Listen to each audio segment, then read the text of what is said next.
लेने के लिए। मेरे दोनों भाई आए थे इनको लेने के लिए। उनको अंदर कर दो, मेरे बाप को अंदर कर दो जिसने मेरे पति को मारा।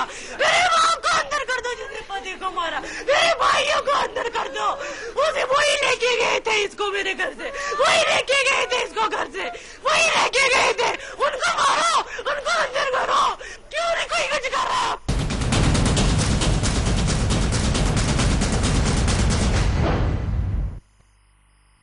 नमस्कार, आप देख रहे हैं आज तक। मैं हूं गौरव सावंत। अमीना के आंसू हैं कि थमने का नाम नहीं ले रहे हैं। श्रीनगर की अमीना ने प्यार किया और अपने प्यार को हासिल करने के लिए उसने सब कुछ छोड़ दिया। धर्म बदला, माँ बाप को छोड़ा और श्रीनगर से जम्मू चली आई। नाम बदला, अमीना से आंचल हो गई। लेकिन शादी के सिर्फ 1.5 महीने बाद उसका सुहाग उजड़ गया। इल्जाम पुलिस और अमीना के मायके वालों पर है।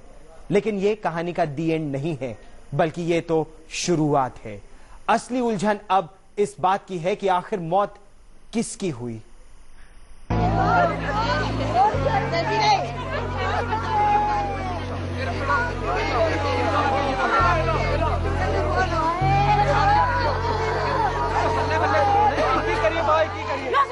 चाहिए मुझे, रोलो राजेश को जिंदा कर दो। मेरे घर वालों को बोलो राजेश को जिंदा कर दो। उनको बोलो राजेश को जिंदा कर दो।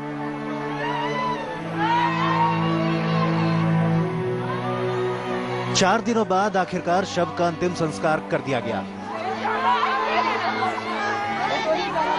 लेकिन सवाल यह है कि शव किसका है, रजनीश का या फिर उसके भाई पवन का।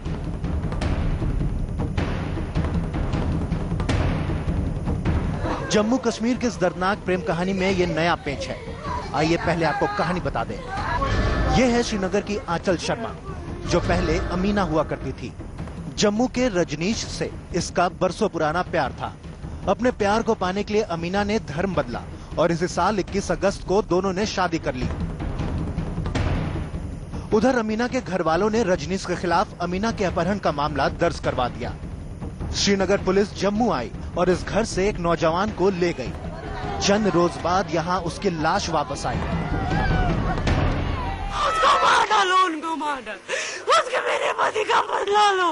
मैं नहीं रह सकती इसके बगैर। उनको बोलो जब ये नहीं रहा अब तेरी बेटी भी नहीं रहेगी, अब आपकी बेटी भी नहीं रहेगी। जिसके लिए इतना कुछ किया आपकी बेटी ने, बोलो जिसके लिए इसका सुहाग उजाड़ा वो भी नहीं रहेगी, आपकी बेटी भी नहीं रहेगी। अब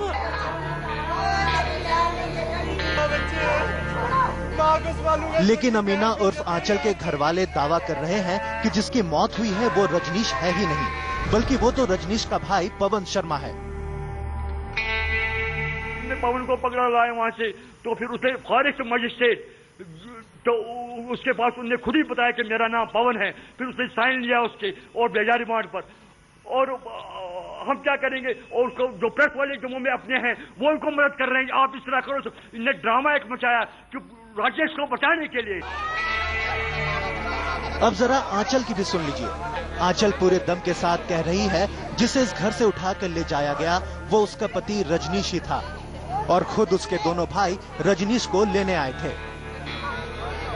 मेरे दोनों भाई आए थे इनको लेने के लिए। उनको अंदर कर दो, मेरे बाप को अंदर कर दो जिसने मेरे पति को मारा। मेरे बाप को अंदर कर दो जिसने पति को मारा। मेरे भाइयों को अंदर कर दो। उसे वही लेके गए थे इसको मेरे घर से, वही लेके गए थे इसको घर से, वही लेके गए थे। उनको मारो, उनको अंदर करो। क्यों नहीं कोई कुछ कर रहा अभी? अभी तक ये कहानी सिर्फ इस बात पर उलझी हुई थी कि आंचल के पति की मौत कैसे हुई। श्रीनगर पुलिस ने कहा कि उसने आत्महत्या कर ली। आंचल का आरोप है कि रजनीश को उसके माँ बाप और भाइयों ने पुलिस से मिलकर मरवा दिया। लेकिन अब तो कहानी इस बात पर उलझ गई है कि मरने वाला कौन था, रजनीश या पवन। जम्मू से अश्विनी कुमार के साथ अशरफ वाणी, श्रीनगर आज तक। और ये मामला लगातार उलझता जा रहा है। इसने घाटी और जम्मू ये रुख अख्तियार कर लिया है। चलिए मैं आपको सीधे लिए चलता हूं श्रीनगर। बात करते हैं मेरे सहयोगी अशरफ वानी से। अशरफ, लगातार आप इस खबर पर नजर बनाए हुए हैं। ये मामला उलझता क्यों जा रहा है? किसकी मौत हुई, रजनीश या पवन? क्यों उलझ गया ये पूरा मसला? बिल्कुल गौरव, दरअसल अगर देखें ये परिवार जो पूरा कश्मीर में इस लड़की का है, यही उसका परिवार है। उसके पिता है मोहम्मद यूसुफ, उसकी माँ शकीला, उसका भाई तारिक और उसका दूसरा भाई। ये पूरा परिवार पिछले कई दिनों से काफी सदमे में है, क्योंकि जब इनकी लड़की यहाँ पर रजनीश के साथ निकली थी तब इनको ये लगा था कि वो गायब है। उसको ढूंढते रहे काफी देर तक, कोई अता पता नहीं चला। यहाँ तक कि जम्मू भी गए ढूंढने के लिए, लेकिन वहां भी उनको इसका कुछ अता पता नहीं चला। लेकिन जब कल खबर हमारे इस चैनल पे ये आई, उसके बाद उन्हें लगा और आज सुबह ये हमारे दफ्तर को ढूंढते ढूंढते हमारे दफ्तर पहुंचे। अब हमारे साथ है, इनकी दलील है कि सबसे पहला जो ये सवाल उठाते हैं, ये कहते हैं कि हमारे पास एक नहीं कई सबूत ऐसे हैं जिसमें ये साफ होता है कि आमिना जो है उर्फ जो अंजलि है, उसकी उम्र 18 साल से कम है।